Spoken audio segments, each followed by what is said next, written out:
இன்றைக்கி ரொம்ப பிரசித்தி பெற்ற நாள் தைப்பூசம். தை மாதம் முதல் பௌர்ணமி பூச நட்சத்திரம் சேர்ந்து வருவது தைப்பூசம்.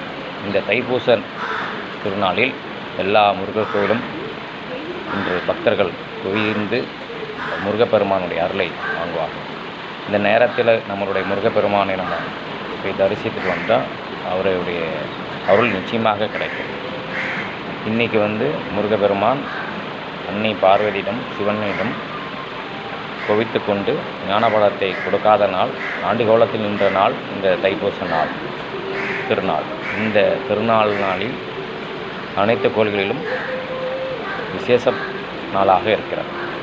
இன்று அது மட்டும் இல்லாமல் வள்ளலார் ராமலிங்கடிகளார் சுவாமிகளுடைய இடத்தில் 7 திரைகளை நீக்கி தீபம் ஏற்றப்படும். இந்த நன்னாளில் அங்கும் பக்தர்கள் அலை மோதி கொண்டிருப்பார்கள்.